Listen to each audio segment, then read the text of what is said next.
She trusted the ocean more than she ever trusted people.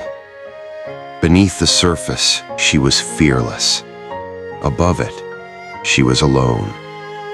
Until the sea revealed something it had been hiding for centuries. A discovery that didn't test her strength, but her heart. To claim its secret, she would have to risk the one thing she never dared to open. Because some treasures aren't meant to be taken from the ocean. They're meant to teach us how to love.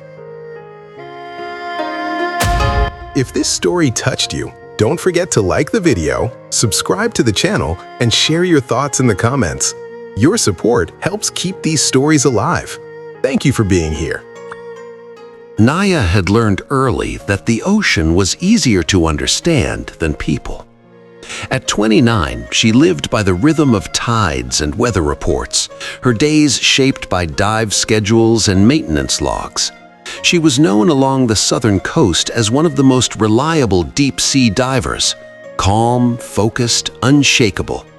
Beneath the surface, she was precise and confident, moving through water as if it were an extension of her own body. Above the surface, she kept distance. Her small apartment overlooked the harbor, but she rarely watched the boats come and go. Relationships felt temporary, unpredictable. People asked questions she didn't want to answer, wanted things she wasn't sure she could give. The ocean never demanded explanations. Down below, there was only breath, pressure, and silence. No expectations, no past, no future, just presence. Naïa told herself this was freedom, and she believed it until the day the sea asked something back. The dive had been routine, a survey near an old reef, half forgotten by researchers and tourists alike. Visibility was decent, the current manageable. Naïa descended slowly, scanning the seabed for signs of erosion or debris. That was when she saw it. A faint glow pulsing beneath a layer of sand and coral fragments. Subtle, almost organic, like a heartbeat buried in the earth. She brushed the sand aside. What emerged was a heart-shaped artifact carved from deep blue stone, its surface smooth, almost warm beneath her gloves.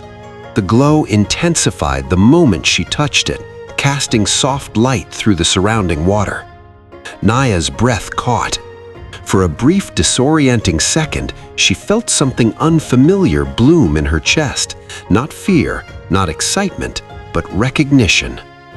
That night, sleep came slowly. When it finally did, she dreamed of the shoreline. The sea was calm. A figure stood waiting at the edge of the water, just out of reach. She couldn't see his face, but she felt his presence as clearly as the pull of the tide.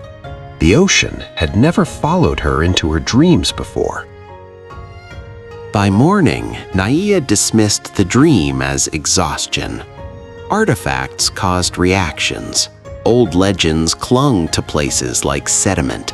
She cataloged the object, sealed it in a reinforced container, and told herself she would hand it over to researchers. That should have been the end of it. But the sea grew restless. Currents shifted without warning. Familiar dive sites felt subtly altered, as if something beneath them had been disturbed. Equipment malfunctioned. Once, her air gauge flickered for no clear reason. Each dive felt heavier, more watchful. Naïa told herself it was coincidence, stress, imagination feeding on stories she didn't believe in. Still, she hesitated before entering the water now. Still, the dreams returned, each time clearer, closer. She hated the feeling growing inside her, a pull not toward the ocean, but toward someone unseen. Love, she reminded herself, was unstable. The sea was not. She sought answers where she least expected to, at a marine research center she usually avoided. That's where she met Naïa, an oceanographer specializing in underwater myths and ancient maritime cultures. Naïa listened more than he spoke. He didn't interrupt as Naïa described the artifact, the changes in the water, the dreams she didn't want to admit mattered. When she finished, he was quiet for a long moment. Then he said, "You found the heart of the ocean." Naïa laughed softly. "I don't believe in legends." Maël met her gaze, calm and steady. "Legends don't require belief," he said. "They require truth." He explained that the artifact appeared only to those who had mastered their environment but closed themselves emotionally. It wasn't a reward, it was a test, of vulnerability, of connection. "And if the test is ignored?" Naïa asked. Maël's voice was gentle. "The ocean pushes back." For the first time, Naïa didn't argue, because somewhere beneath her certainty, she knew the sea had already begun asking its question. Naïa agreed to dive again, this time not alone. The decision unsettled her more than she expected. She had spent years trusting only herself beneath the surface. Bringing someone else down there felt like inviting unpredictability into the one place she controlled completely. Maël prepared quietly, methodical and calm. He didn't question her hesitation, he simply waited. As they descended together, the water seemed to shift around them, not violently, but attentively. The pressure felt familiar, yet different, as if the ocean were aware of the change. When Maël took the artifact from its container, it began to glow more strongly than before, casting soft light through the blue darkness. The rhythm of her breathing faltered.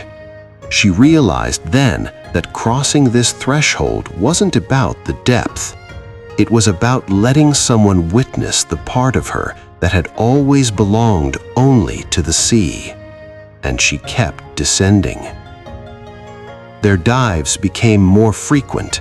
Each one tested something different: equipment, trust, endurance. Maël challenged Naïa not with force, but with questions. Why did she always dive alone? Why did she believe strength meant isolation? Maël challenged him in return. She doubted myths, questioned his interpretations, resisted the idea that something emotional could be as powerful as the ocean itself. The sea, however, offered no opinions, only trials. Currents shifted suddenly. Storms rose without warning.